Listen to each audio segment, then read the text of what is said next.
Without going into the full history of the coup, the first coup of January 1966, I'm just going to read something to you from the book Tragedy of Victory by Brigadier General Godwin Alabi Sama. And here is what he has to say.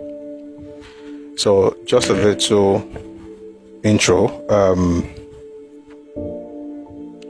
This was at Okobo. Okobo is in present-day Rivers State, when the 3rd Marine Commando started liberating people, getting territories out of Biafra. A man shouted from the crowd and was conspicuous from the way he limped. He asked if he could speak, and we all answered yes in unison. He asked, "If you people are so nice, why did you kill so many of us in the north? I lost my wife and 2 children, and I only managed to escape. I could not bury them, for I had to run away. But here you are talking about one Nigeria and looking after us. We had thought that you would arrive here and kill all of us, and that was what the Biafrans told us also. So why did you kill us in the north?" For about a minute, I did not know what to say, as I was not part of those who killed in the north. I barely escaped being killed myself, and the man was crying. But let me just quickly mention here, the person who wrote this book, his name is Godwin Alabi Sama. His mother was a Yoruba woman from Ilorin, but his father was from Delta State. And his own part, some people would also assume that he was Igbo, although he wasn't Igbo, but they assumed. So that's not today's topic, but he escaped being unalived there as well. So he said, "I barely escaped being killed myself," and the man was crying. There was pin-drop silence. Then Abubakar asked if he could answer the man. I quickly agreed, because at that point I could not think of a convincing and satisfactory answer to the man's question. Abubakar's reply was very brilliant. He said, "I am sorry that the situation happened at all.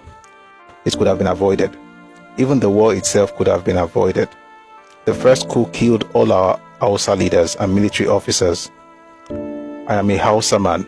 We had no leaders and no one to trust.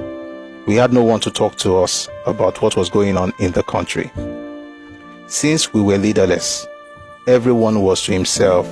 There was anarchy."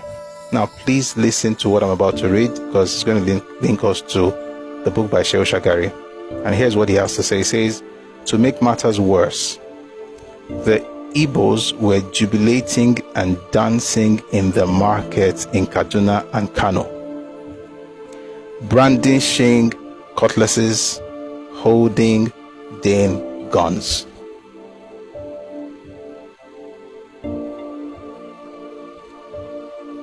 This was before the Pogroms.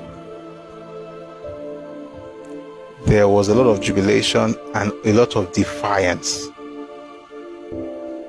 You are living in Kaduna, you are living in Kano, you are not Hausa, you are not Tiv, you are not Angas, you are not Bachama, you are not from the north.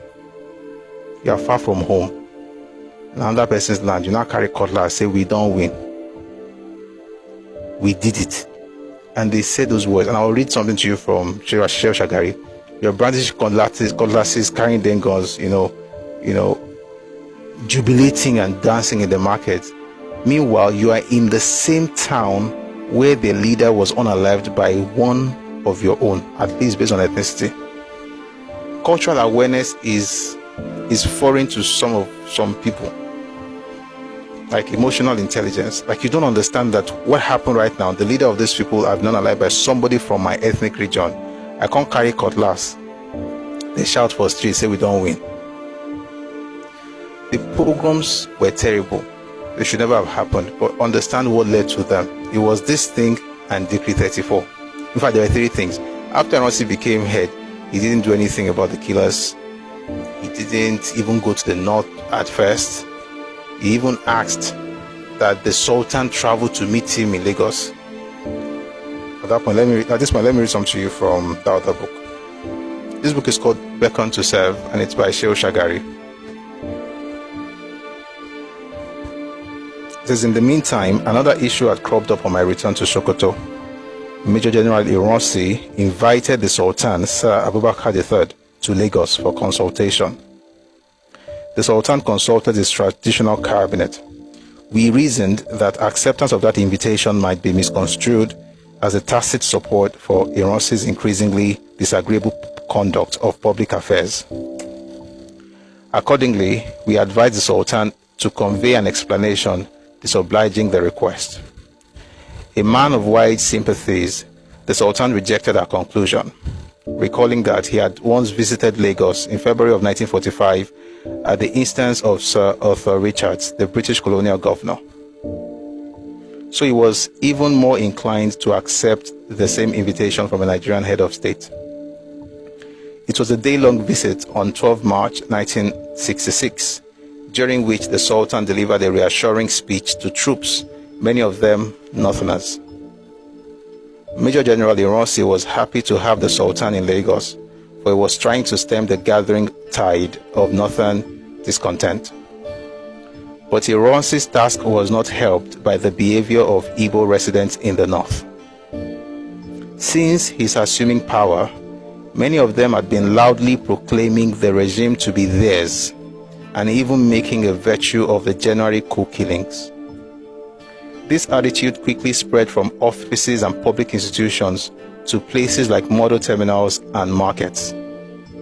Some Igbo shopkeepers even took to displaying large-sized photographs which depicted Major Nzogu standing beside the body of the slain Sir Ahmadu Bello, the former Northern Premier.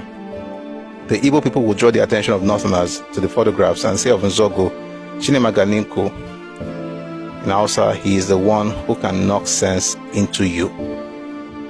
Some Igbo also took to public playing of a gramophone record called Machine Gun, whose celebratory lyrics of the January killings were interspersed with the sound of gunshots.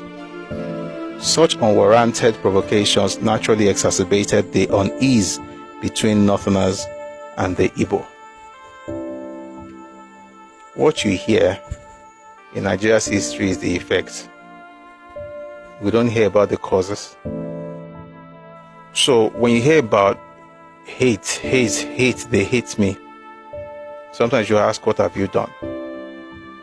Why is this important? Because this same thing happened 2 years ago in Lagos. Peter Obi had won the presidential election, and the streets of Lagos were filled with people, especially those from his own region, declaring they have won, declaring that Lagos was no man's land, and singing victory songs, not as a political party, but as an ethnic group, again, far away from home. No lessons have been learned because nobody has been able to actually say, listen, what we did was wrong. So I like the fact that people were beaten by the time it was gubernatorial elections. Maybe not. Excuse me. Maybe not. I don't like people being beaten. It's not good.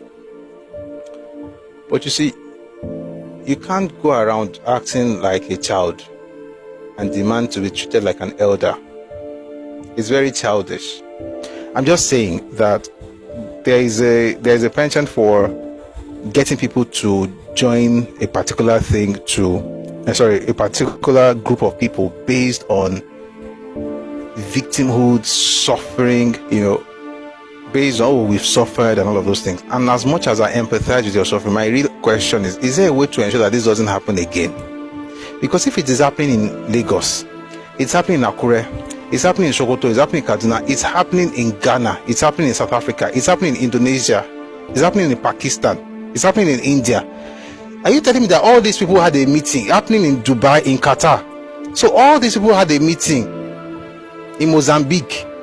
They met and said, okay, this particular ethnic group, we must deal with them.